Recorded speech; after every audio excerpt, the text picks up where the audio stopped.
Hi, so I thought since I had my computer out and it was Wednesday, I'd make a short video about it because there's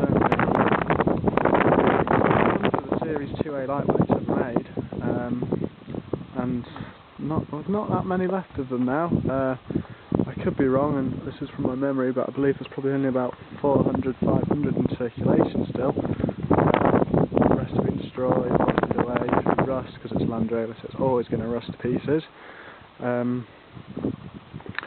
So I just thought I'd get a video out there because on my last video I ended with a picture of two lightweights, one of them being this one and the other one we had, which we sold, and my friends actually bought it, so I still see that around a bit.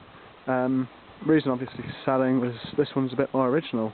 As with some of the firearms, you want to get the most original and correct piece you can. So this is why I traded up. So we'll start at the front here. This big tow bar here you can see is actually a NATO standard tow bar, and there's one on the back for towing the trailers and the howitzers.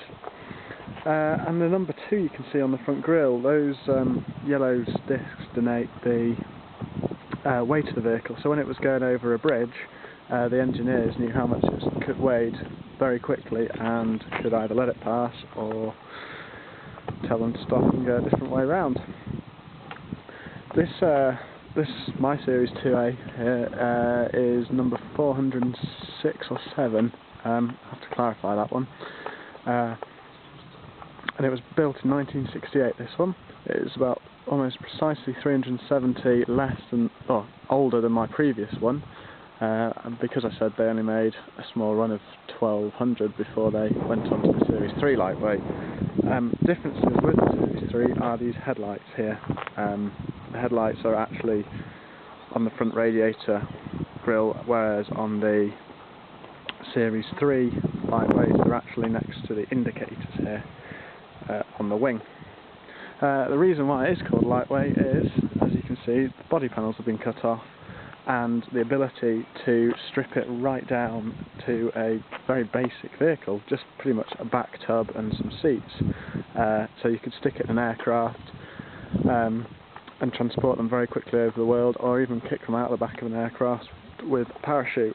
There's many stories of them falling out of planes and the parachutes failing to open, and wheels going through bits of bodywork, engines going through the bonnet and just generally being destroyed.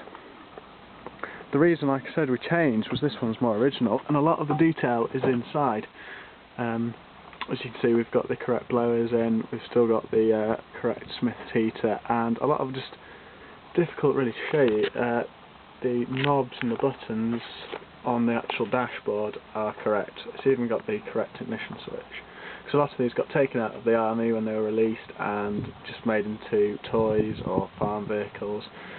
So things like the convoy lights were all ripped out. Here there's a gun mount. Now I've been told these gun mounts were for Lee Enfield rifles, the number 4, but I don't think that's really correct, because by the time these were in service in the very late 60s and 70s, the SLR will have been on its way in. But you never know.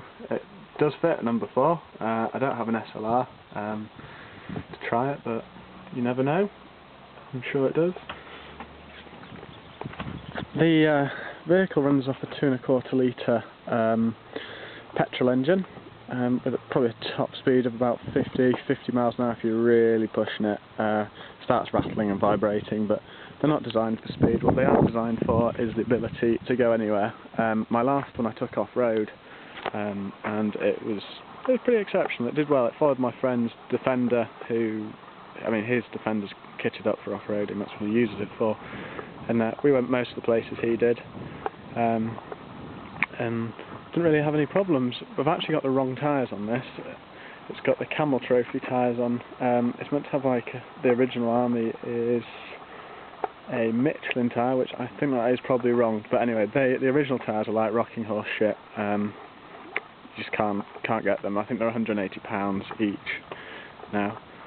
Like any military vehicle, it's got the attachments for the spade, pickaxe handle on the back. Oh, whilst I am talking about originality, this actually has the wrong cross member on the back, but it's not something that's creating too much of an issue yet. We'll come to that when we really need to make something right. We'll address that. But I think that's pretty much a wrap on the lightweight. It's a really tidy vehicle. It runs well. Maybe taking it on a bit of a road trip to France this year. We don't know plans yet, but I'm sure it's more than capable of it. This one hasn't broken down on me as of yet. I think it's because it's got very solid electrics. So is what we'll do is give it some more really good runs before we decide we want to take it long haul into the continent. But yeah, I think that's it. Thanks for watching.